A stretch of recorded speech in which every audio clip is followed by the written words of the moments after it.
Why did you conserve with the Monadnock Conservancy? Well, a lot of the neighbors here had done. Hank Kenny and Pookie Hayden had put their property in there. I like the people at Monadnock Conservancy. I know a lot of them, and they're very helpful. It just seemed the right and easy and proper thing to put it all together. So we got much of this property in conservation easements. Why did you conserve with the Monadnock Conservancy? Well, by the time I did that, I had been on the board of the Harris Center and on the board of the Forest Society, and I was on the board of the Monadnock Conservancy. So I'd seen all three organizations from the inside out, and I felt that the Conservancy had the best balance of the values that I care about conserving land, of the three organizations. And they also had the ability to perform what they would have to do if something went wrong and somebody did try to develop it. You hope will use your land in the future. Well, if I had my total druthers, I would hope that Nelson's children, Josh and Sabrina, and their children and their children's children would continue using it forever. And I have never posted the land because I like that other people come on the land and they go for hikes and they go hunting and they do all the things that they do, and I like that. I hope that keeps happening, and there's no reason it shouldn't. Well, I hope and pray it'll be my own family. Your dad, Nelson, and your mother have shown an interest in it, and after I'm gone, I hope they just move right on in and make whatever changes they think are right, but I know they'll keep it pretty much the same.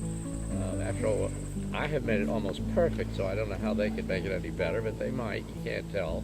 And then I hope you'll be here, Silas, and your brother, what's his name, Henry? I hope Henry's here too. And then you got two dogs now. I hope they're in here. So I'd like to see this place keep right on going the way it always has been. You may decide to have something else by way of livestock. I don't know, maybe get a llama, or you might get rattlesnakes or something exciting like that. I hope not, but you know, you can do pretty much whatever you want to do. If you were limited to only conserving 5 acres of your land, what would that be? You know, I'm not sure I have any idea how to answer that. I mean, I'm so stunned by the thought of only protecting 5 acres out of what was 400. That means, I guess, there's 395 acres out there that somebody's going to spoil. But the question has nothing to do with that. You ask which of the 400 acres would I like to say, which 5 acres?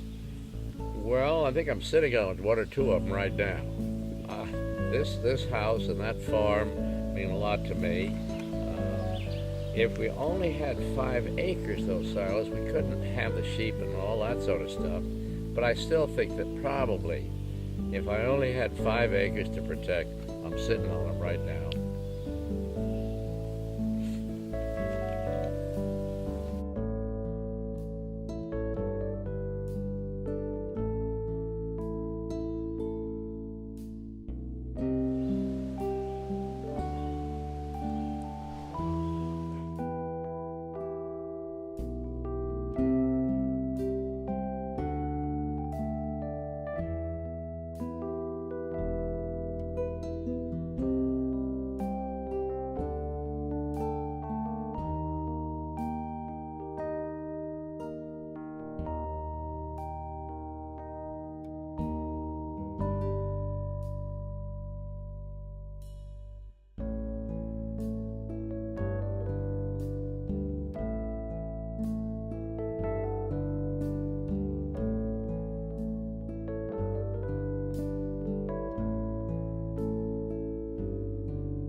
Very tough question. I think I would have to say I would conserve that bottom field, because I think that's the biggest difference of this view of the mountain from most views of the mountain, is they don't normally have a big expansive fields going down to it.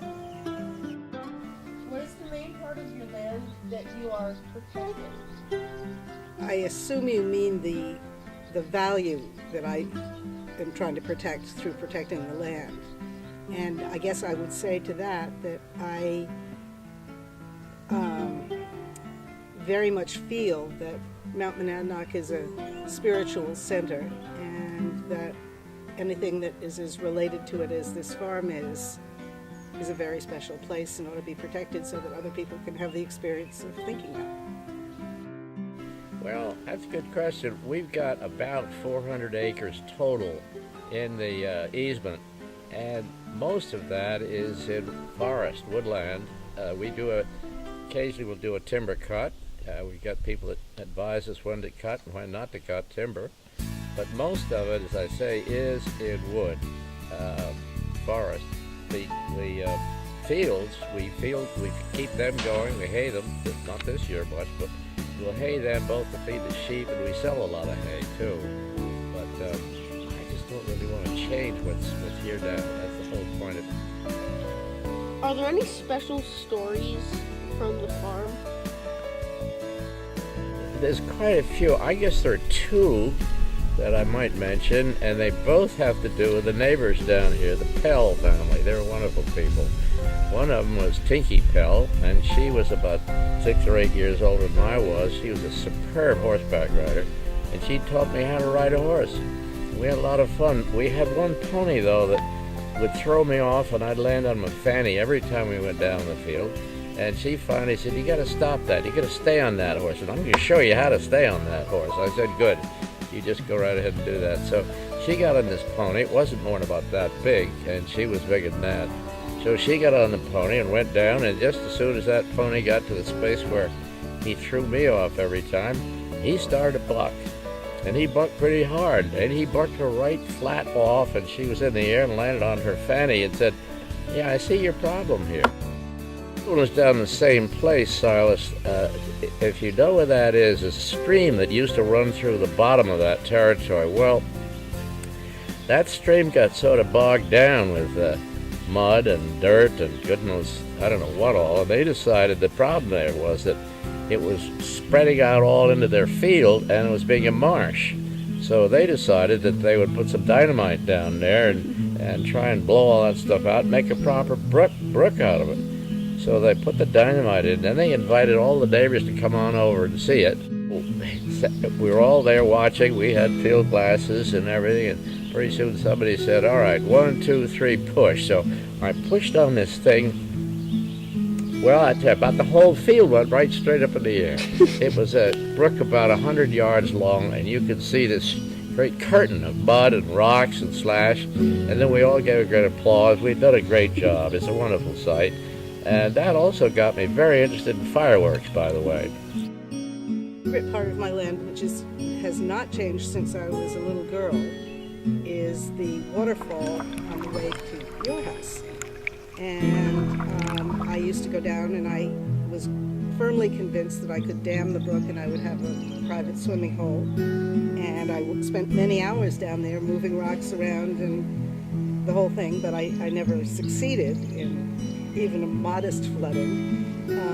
But I love it down there, and I like it even more because my father and my grandfather are buried in the cemetery across the road. And so it feels like a very protected place to me. I never could interest the kids in even going down to play there once.